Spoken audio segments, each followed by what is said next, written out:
지금 저희가 매일 성경 묵상집에 따라서 요한계시록을 묵상하고 있습니다. 요한계시록은 읽기가 수월치 않은 책입니다.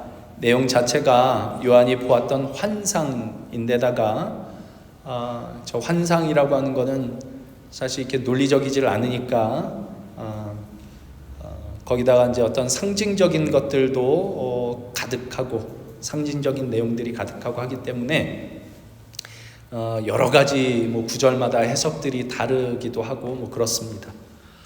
그러나 지난주에도 말씀드렸던 것처럼 계시록이 가르치는 결론은 분명합니다. 새 하늘과 새 땅, 영원하신 하나님의 나라가 임할 것이다 라는 것이지요.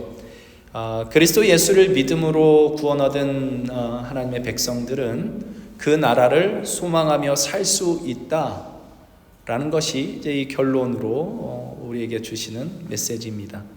그래서 이 요한계시록의 중간에는 오늘 본문으로 읽은 말씀도 포함해서 그 중간에는 무시무시한 재앙의 이야기도 있고요. 사탄이 어떻게 사람들을 유혹하고 위협하는지, 또 그 사탄과의 얼마나 치열한 전투가 있는지, 또 그 속에서 사람들은 얼마나 큰 고통과 고난을 당하게 되는지 이런 이야기들이 중간에 가득하지만 사실 그 결과는 하나님과 어린 양이신 예수 그리스도의 완전한 승리로 결론 지어지고요. 영원하신 하나님의 나라, 새 하늘과 새 땅이 임할 것이다 라는 것이 이제 이 계시록의 분명한 결론이라서 하나님과 어린 양의 완전한 승리라고 하는 그 결론을 통해서 그 계시록의 이 중간에 있는 그 모든 이 무시무시한 환상들을 들여다보면 결국 하나님께서 그리스도 예수 안에서 당신의 백성들을 인도하시는 손길, 과정, 은혜가 여기에 있다는 것을 이제 알게 됩니다. 이것이 계시록을 읽을 때 우리가 반드시 기억해야 할 내용이라는 생각이 들고, 그런 의미에서 요한계시록은 우리가 보통 생각하는 것처럼 장차 얼마나 끔찍하고 무서운 일이 일어나는가, 미래에 이런 일들이 일어날 것이다, 이제 마지막 진짜 끝날 때가 되면 이런 무시무시한 일이 일어날 것이다를 예측하는 게 주된 목적이 아니고, 오늘을 사는 그리스도인들에게 오늘을 어떻게 살 것이냐를 어떤 위로와 용기 속에서 이제 말씀해 주시는 것이라고 할 수 있습니다. 당시 요한계시록을 읽는 사람들도 마찬가지였던 거죠. 로마라고 하는 거대한 제국, 힘의 원리로 다스리는 세상 속을 살아가는 그리스도인들이 읽었던 글이 요한계시록이었던 겁니다. 미래에 이런 무시무시한 일이 일어날 거다, 그런 그 사람들에게 지금 이 로마의 압제 아래서 고통당하고 있는, 그럼에도 불구하고 신앙을 지키기 위해 애쓰고 있는 이 사람들에게 야, 미래에 이런 무시무시한 일이 일어날 거다, 이런 이야기를 하려고 요한계시록이 쓰여진 게 아니라 그 무시무시한 일들이 사실은 지금 일어나고 있단 말이죠. 로마 제국의 압제를 받고 있고, 그 속에서 그들의 신앙이 위협을 받고 있고 유혹을 받고 있는 겁니다. 그 속에서 로마 제국의 그 힘의 원리, 다스림의 원리와 적당히 타협하여 세상적으로는 괜찮게 살아가도록 유혹을 받고 있고요.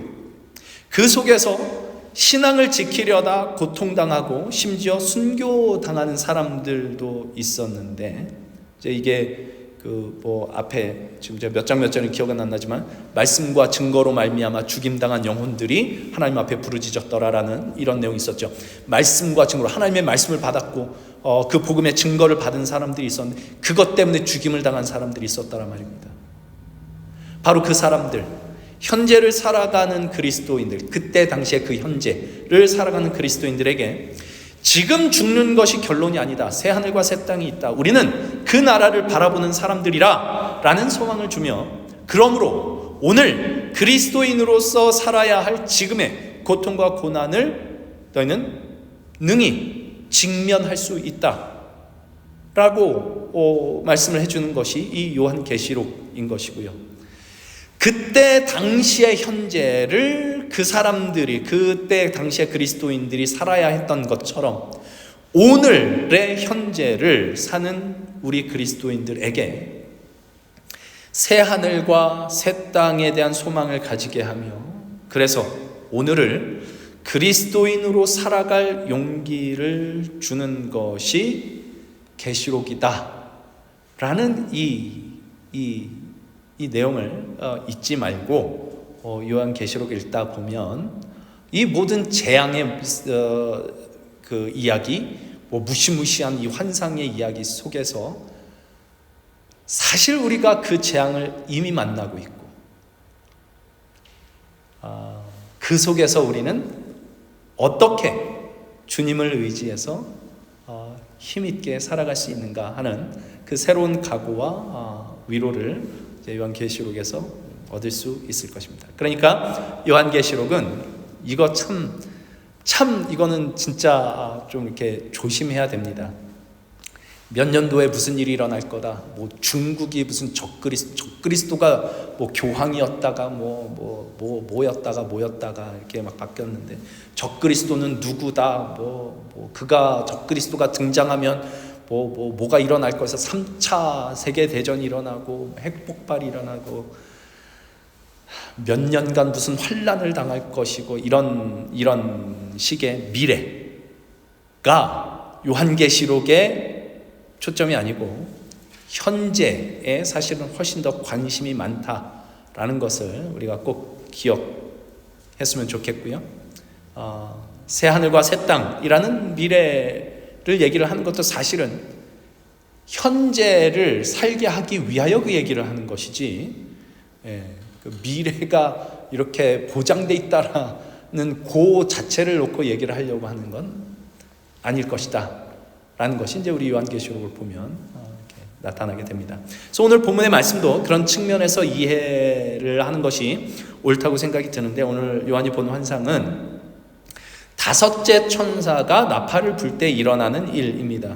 흔히 나팔 재앙이라고 불리는 내용인데, 7인을 뗄 때 재앙이 있었고요. 또 일곱 인 재앙 지나고 난 뒤에 이제 7 나팔의 재앙 이야기가 나오는 중에 오늘 읽은 본문은 다섯째 천사가 나팔을 불자 일어났던 일을 요한이 환상으로 본 겁니다. 이제 이 속에서 사실 우리는 이게 장차 예수께서 다시 오실 그때 말세에, 종말의 때에 이런 재앙들이 일어날 거다.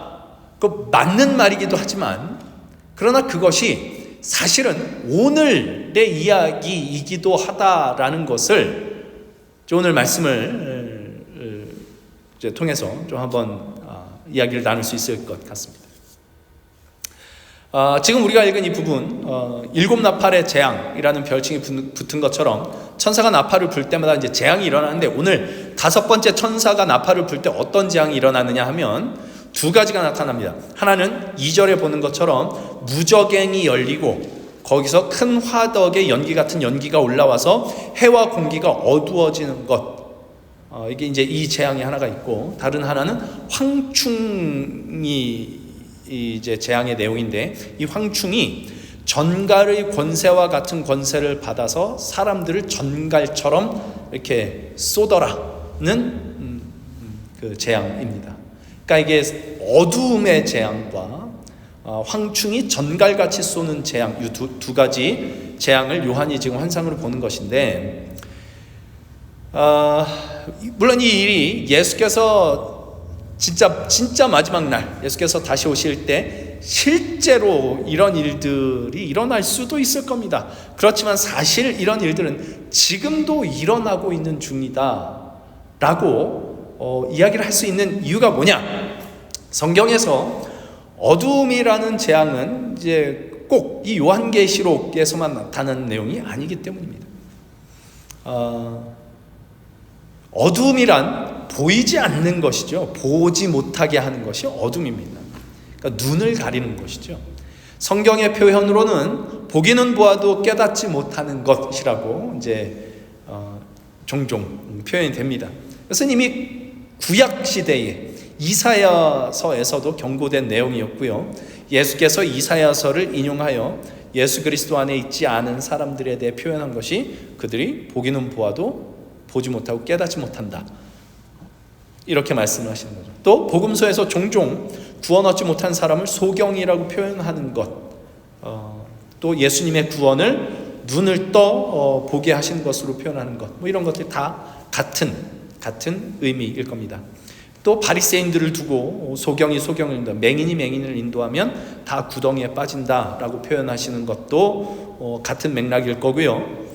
그러니까 보지 못하고 깨닫지 못하고 그래서 어리석은 선택을 하고 허망한 삶을 살고 있는데 그거를 모르고 보지 못하고 그렇게 살아가는 것에 대한 재앙인 겁니다. 또 있습니다. 사도 바울, 예수님을 만나 새롭게 눈을 뜨기 전까지의 상태를 이제 비늘 같은 것이 눈을 덮고 있어서 보지 못한 것으로 이렇게 표현을 하고 있죠. 그래서 이것을 경험한 바울이 에베소 교회에 보낸 편지에 이제 이것을 아주 분명하게 이렇게 씁니다. 에베소서 4장 17절에서 19절 말씀을 보시면, 그러므로 내가 이것을 말하여 주 안에서 증언하노니 이제부터 너희는 이방인이 그 마음에 허망한 것으로 행함같이 행하지 말라. 그들의 총명이 어두워지고 그들 가운데 있는 무지함과 그들의 마음이 굳어짐으로 말미암아 하나님의 생명에서 떠나 있도다. 그들이 감각 없는 자가 되어 자신을 방탕에 방임하여 모든 더러운 것을 욕심으로 행한다라고 이방인에 대한 얘기를 하는데 이겁니다. 총명이 어두워지고 무지하고 마음이 굳어져 하나님의 생명에서 떠나고 감각 없는 자가 돼버린 이 상태를 무저갱이란 사탄의 세력들을 모아 가둔 곳인데, 그곳으로부터, 그러니까 사탄의 세력들의 어떤 말하자면 역할인 거죠. 그 무저갱으로부터 연기가 나와 해와 공기를 어둡게 하는 일들이 일어나더라 라고 표현한 것이 사실 이겁니다. 총명이 어두워지게 하고 마음이 굳어지게 하고 하나님에게서 떠나고 감각 없는 자가 되어버린 상태가 되게 하는 이것이죠. 감각이 없어서 보지를 못하고 이런 상태, 어두움입니다. 그러니까 이방인이 그 마음에 허망한 것으로 행함같이 행하지 말라라고 얘기를 하는데, 여기서 말하는 이방인은 하나님 없이 사는 사람들을 말합니다. 하나님을 마음에 두지 않고 하나님 없이 자기가 하나님이 되어 살아가는 그 사람들의 상태가 곧 어두움, 무지함, 마음의 굳어짐, 감각 없음, 그래서 자신을 방탕에 방임하고 더러운 것을 욕심으로 행함, 무저갱으로부터 나온 연기가 해와 공기를, 사람의 눈과 귀를 어둡게 하는 것이라 말이죠. 우리 지난주에 사대교회 이야기를 보면서, 사대교회 보낸 편지를 보면서 살았다는 이름은 가졌지만 죽은 자라는 말씀 함께 나눴습니다. 그 말씀 나누면서 예레미야 6장을 인용했었죠. 저들이 하나님 앞에 범죄하고 가증한 일을 합니다. 그 삶을 살면서 부끄러워하였느냐? 아니라 부끄러워하지 않을 뿐 아니라 얼굴도 붉어지지 않았다라고 했죠. 왜 그랬을까요? 무저갱의 연기가 가린 거죠. 그래서 부끄러운 짓을 하면서도 부끄러운 걸 모르는 겁니다. 여러분, 알고 짓는 죄와 모르고 짓는 죄, 뭐가 더 나쁩니까? 제가 종종 이 질문을 드립니다. 어떤 죄가 더 나쁩니까? 알고 짓는 죄와 모르는 죄. 그냥 얼핏 들으면 알고 짓는 죄가 더 질이 나쁘다고 생각을 하시겠지만 사실은 모르고 짓는 죄가 훨씬 나쁩니다. 모르니까 고치질 않거든요. 아프면 고칩니다. 부끄러우면 몸부림칩니다. 부끄러움을 모르면, 감각이 없으면, 어두움 속에 있으면 망하는 겁니다. 마음은 편합니다. 하나님을 모르면 마음 편하게 죄를 짓습니다. 하나님을 알면 마음 불편하게 죄를 짓습니다. 이게 무저갱으로부터 나온 연기가 해와 공기를 어둡게 하는 재앙으로 이제 계시록에서 표현되고 있는 거예요. 그건 요한계시록을 쓰던 그 당시에도 이미 일어나고 있었던 일이고 오늘도 일어나고 있는 일입니다. 또 다른 재앙, 황충이 전갈같이 쏘는 재앙, 이게 두 번째 환상인데 이것도 역시 이전에도 있었고 지금도 있는 일입니다. 예를 들면 디모데전서 6장 10절을 보시면 돈을 사랑함이 일만악의 뿌리가 되나니 이것을 탐내는 자들은 미혹을 받아 믿음에서 떠나 많은 근심으로써 자기를 찔렀다, 이렇게 얘기합니다. 그래서 자기를 찔렀다라고 말하는 것이 말하자면 황충이 전갈같이 쏜다, 황충이 전갈같이 찌른다, 이런 내용입니다. 뭐가 자기를 찌르느냐? 돈을 사랑하고 돈을 탐내서. 그러니까 돈을 사랑한다는 것은 내가 열심히 일해서 돈 벌고 부자 되고 이런 거를 의미하는 게 아니라 하나님을 택해야 하는 자리에서 하나님 대신 돈을 택하는 것을 얘기를 하는 거죠. 그러니까 돈을 사랑해서 미혹을 받아 믿음에서 떠난 것, 그래서 하나님을 떠난 것, 한마디로 죄죠. 죄가 자기를 찌릅니다. 그래서 이 황충이 전갈같이 쏘는 이 재앙이 누구에게 일어나느냐 하면 본문 4절을 보시면 그들에게 이르시되 땅의 풀이나 푸른 것이나 각종 수목은 해하지 말고 오직 이마에 하나님의 인침을 받지 아니한 사람들만 해하라 하시더라, 이렇게 얘기를 합니다. 하나님의 인침을 받지 아니한 사람들에게만 이렇게 임할 재앙이라 말이죠. 하나님의 인침을 받지 않은 사람들, 곧 하나님의 은혜 안에 거하지 않는 사람들, 하나님을 마음에 두지 않는 사람들, 그래서 감각 없는 사람들, 아까 에베소서 4장 17절 이하에서 얘기했던 죄를 지으면서도 부끄러움이 없는 자들이 당하는 재앙, 물론 사대교회에 보낸 편지도 마찬가지, 예레미야 6장에서 이야기하는 이스라엘 백성들도 마찬가지. 이 사람들, 죄를 지으면서도 부끄러움이 없는 자들이 당하는 재앙이 황충이 전갈같이 쏘는 재앙인 겁니다.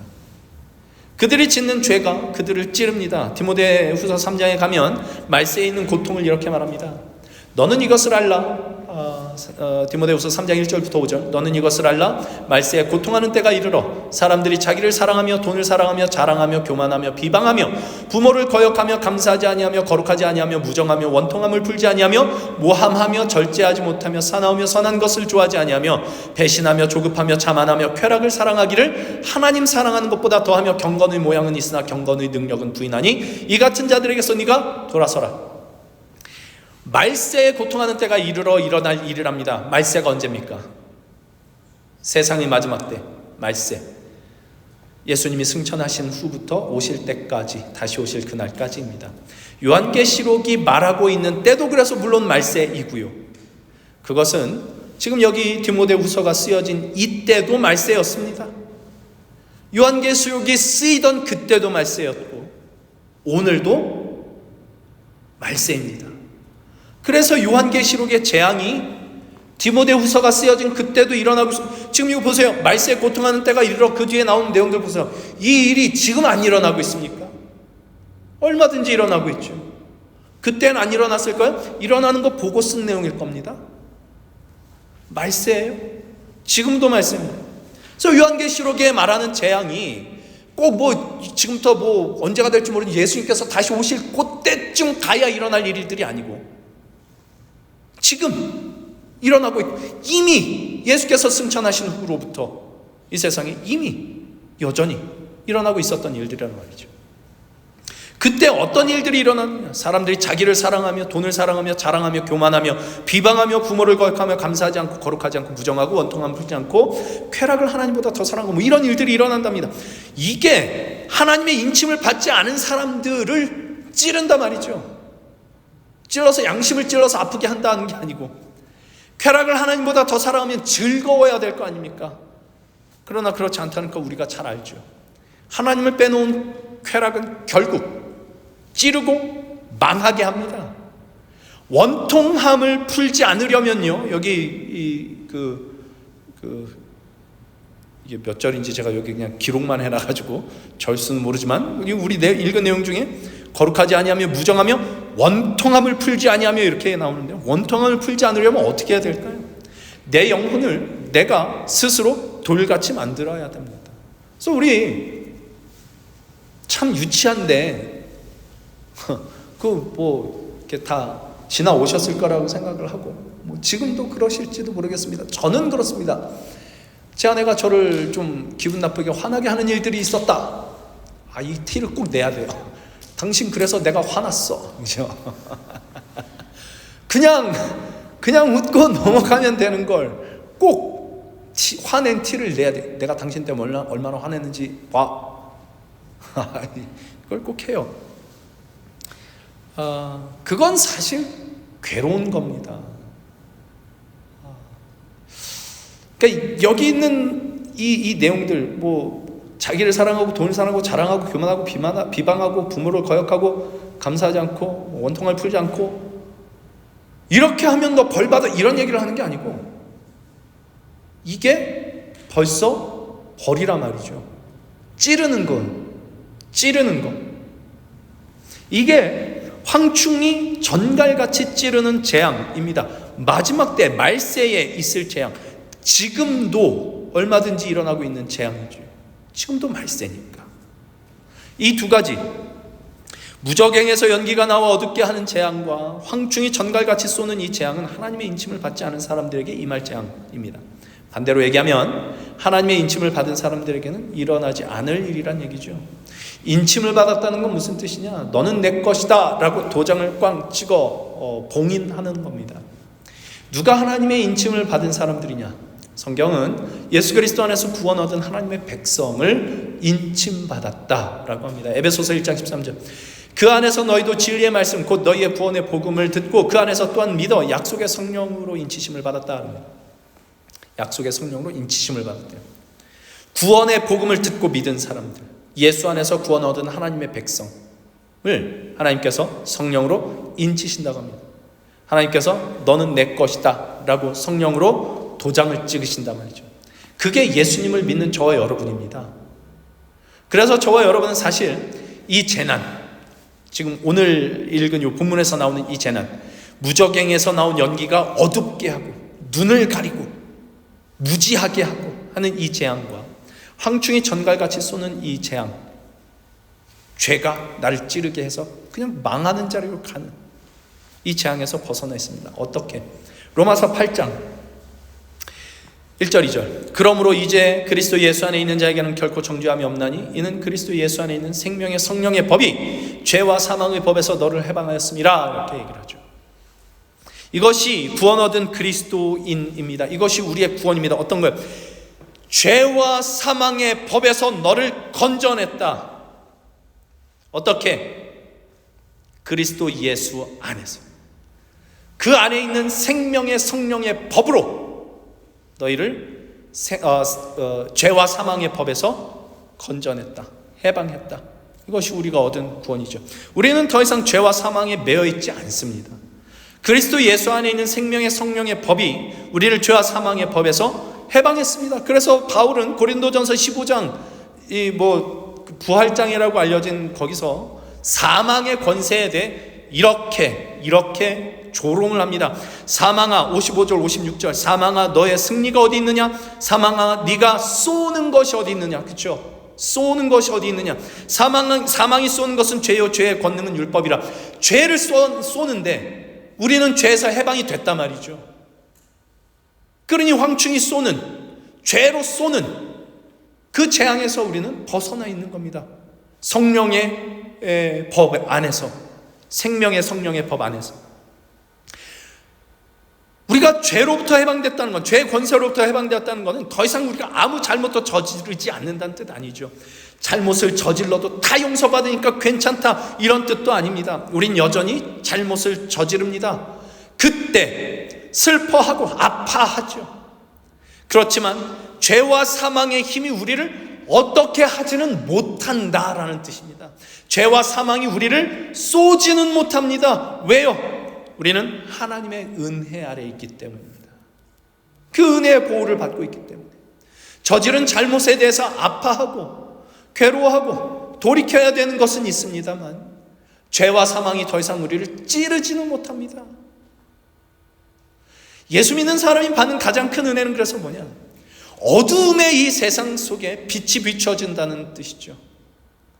무적행에서 나온 연기가 해를 가리고 공기를 가려 어둡게 만든 재앙이 임한 세상이 됐습니다. 지금 이 세상 속에서 우리에게는 여전히 빛이 비춰집니다. 그래서 우리의 어둠이 보이죠. 부끄럽고 아프고 슬픕니다. 아프지 않으면 다리를 자르고 손가락 다 자를 때까지 괜찮은 줄 알고 멋대로 살 겁니다. 우리 지난주에 얘기했던 그 소녀 이야기 기억하십니까? 죄가 그를 쏘는 겁니다. 황충이 전갈처럼 쏘듯이 죄가 그를 쏩니다. 우린 그렇지 않습니다. 죄와 사망이 우리를 쏘지 못합니다. 대신에 하나님의 은혜가 우리를 쏘죠. 그래서 우리는 아파해야 할 것에 아파할 수 있습니다. 아플 때 기도할 수 있고 하나님의 도우심을 구할 수 있습니다. 그렇게 우리는 사람이 되어갑니다. 하나님이 의도하신 사람, 하나님의 사람이 되어갑니다. 그러니 요한계시록에 나오는 재앙들의 이 기록은 앞으로 이런 일들이 닥칠 거다, 무시무시하지, 그러니까 너 그때 가서 공변당하지 않으려면 지금 알아서 겨라 라는 이야기를 하고 싶은 것이 아니라 오늘의 현실 속에서 하나님의 사람으로 돌이킬 기회를 주시기 위해 주시는 말씀인 거죠. 이미 재앙이 임한 이 세상 속에서 하나님의 사람으로 돌이키도록, 하나님의 인침을 받지 못한 사람들은 그 재앙 때문에 망할 것이고요, 하나님의 인침을 받은 사람들은 그 재앙 때문에 자라나게 될 겁니다. 어떻게 자라나느냐? 아까 에베소서 4장 17절 이하에 나온 이야기, 하나님을 알지 못하는 이방인들, 총명이 어두워지고 마음이 굳어지고 감각 없는 자가 되어 자신을 방탕에 방임했다, 이런 이야기가 나오고 20절부터 뭐라고 얘기를 하느냐? 오직 너희는 그리스도를 그같이 배우지 아니하였으니. 그 앞까지는 인침을 받지 않은 자들에 대한 이야기입니다. 여기서부터 20절부터 인침을 받은 자들이죠.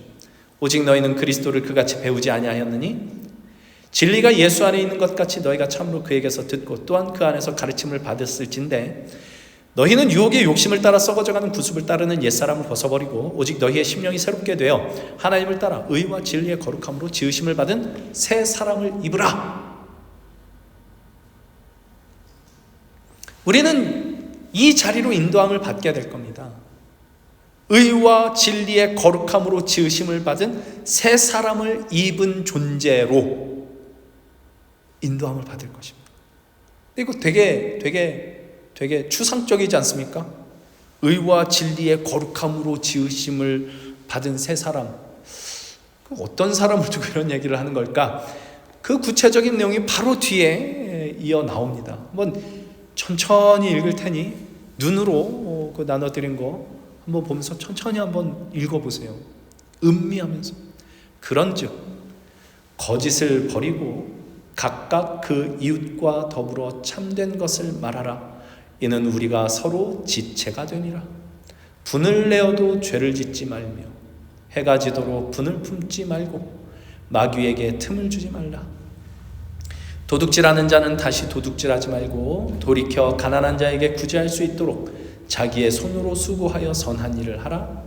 무릇 더러운 말은 너희 입 밖에도 내지 말고 오직 덕을 세우는 데 소용되는 대로 선한 말을 하여 듣는 자들에게 은혜를 끼치게 하라. 하나님의 성령을 근심하게 하지 말라. 그 안에서 너희가 구원의 날까지 인치심을 받았느니라. 인치심을 받은 이야기 또 나오죠. 너희는 모든 악독과 노함과 분냄과 떠드는 것과 비방하는 것을 모든 악의와 함께 버리고 서로 친절하게 하며 불쌍히 여기며 서로 용서하기를 하나님이 그리스도 안에서 너희를 용서하심과 같이 하라. 여러분, 이거를 쭉 읽으시면 어떤 생각이 드십니까? 아, 이것도 해야 되고 저것도 해야 되네. 분내지 말아야 되네. 도둑질하지 말아야 되고 말 예쁘게 해야 되네. 뭐 이런 생각이 들 수도 있겠지만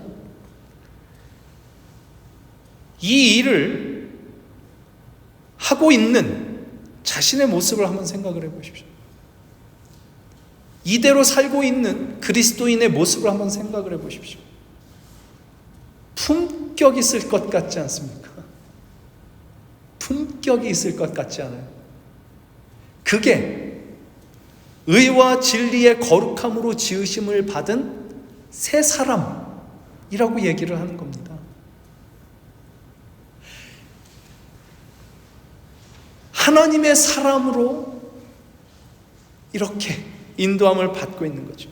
제가 어제 김기성 목사님이 지금 저 덴버 제1감리교회에서 그 집회를 하고 있어서 어제 제가 참석을 했었습니다. 어제 이제 이런 말씀을 하세요. 김완하 시인의 엄마라는 시를 한번 들려주셨는데, 시가 이래요.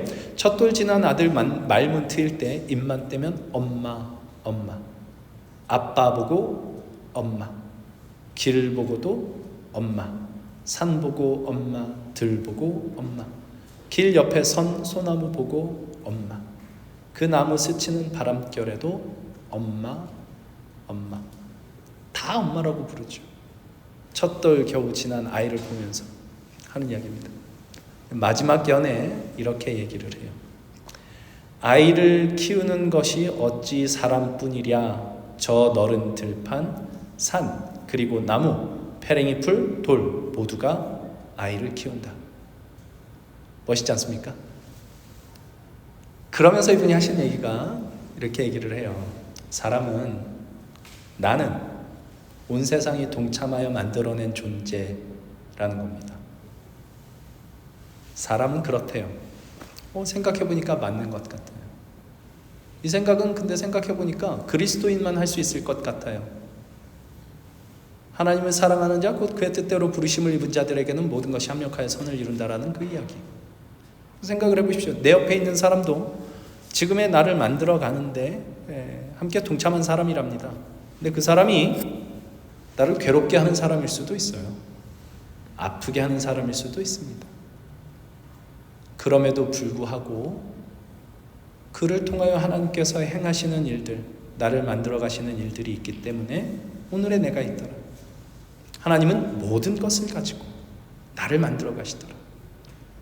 그래서 삶은 감사하다. 이 감사를 품고 사는 사람이야말로 행복한 사람이고, 지금 여기 나오는 이 이야기, 사람을 귀하게 여길 줄 압니다. 하나님이 그렇게 키우시는 존재들이라는 것을 알고, 그래서 서로 친절하게 하며 불쌍히 여기며 서로 용서하기를 하나님이 그리스도 안에서 너를 용서하심과 같이 하라라는 그리스도인의 이 품격을 쫓아 살아가는 사람들이 될 거죠. 우리의 부끄러움은 가난한 데 있지 않습니다. 많이 배우지 못한 것에 있지 않습니다. 하나님께서 우리를 성령 안에서 인치셨고 우리를 이렇게 길러가신다고 우리를 부르시고 끊임없이 우리를 찾아오시고 끊임없이 우리를 가르치고 계시는데도 불구하고 우리가 거기로 가지 못하는 데에 있죠. 감각 없는 사람들, 인침을 받지 않은 사람들은 그것에 대한 부끄러움이 없습니다. 그냥 이 땅에서 잘 살면 돼요. 그냥 이 땅에서 잘 살면 됩니다. 경쟁하고 싸워서 이기면 그게 이런 표현 써서 될지 모르겠습니다만 그게 장땡입니다. 이 사람들에게. 우리는 그렇지 않죠. 예수를 따라가는 사람들이 되는 겁니다. 예수를 따라가는 품격 있는 사람들. 이게 안 돼서 부끄럽고, 부끄러워서 주님이 다시 찾아오고 주님의 힘을 구하고 주님의 능력과 지혜를 구하고 그렇게 살아가는 거예요. 살아가는 모든 순간순간이 하나님 아버지께서 나를 기르시기 위하여 만들어 놓으신 환경과 사람들이라는 것을 알고 감사하는 자리로 가는 것이죠. 그렇게 살면 네가 복 받을 것이다. 아닙니다. 그 사람이 되는 것이 복이지요. 삶을 감사해야 할 줄 알고 고마워할 줄 아는 것. 재앙은 이미 이 땅에 일어나고 있습니다. 연기가 자욱해서 하나님의 뜻을 보지 못하게 하는 그 일은 이미 일어났고, 자기가 지은 죄로 서로 망하는 대로 가는 이것 이미 일어나고 있는 이 세상 속에서 하나님의 인침을 받은 자들, 너희는 그리스도를 그같이 배우지 않았느니라. 그 이야기를 듣는 우리들은 다른 사람으로, 다른 존재로, 그 재앙의 영향을 받지 않는 사람들로 부름을 받고 있는 것입니다. 감사한 일이죠. 우리가 하나님의 인침을 받았다면 이 재앙, 이미 이 세상에 일어나고 있는 이 재앙이, 어둠이 우리를 파고들고 죄가 우리를 쏘는 그 재앙이 파고들 틈이 없습니다. 하나님의 인치심은 그런 것입니다. 그 인치심을 우리가 믿고 우리 매일의 삶 속에서 이 하나님의 인치심을 받은 은혜를 받아 누릴 수 있는 저희들이 되면 좋겠습니다. 될 수 있으면 와, 오늘은 가뜩이나 사람도 없는데 중간에 이렇게 나가버리시면 제가 마음이 너무 안 좋은데 될 수 있으면 웃고 그거 괜찮아 괜찮아 하나님 아버지 안에서 지금 좀 아픈 거 아버지께서 싸매주실 거예요.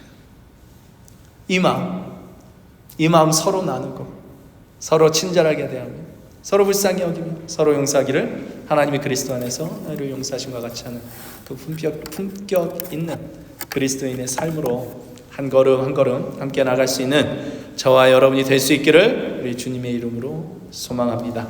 함께 기도하겠습니다.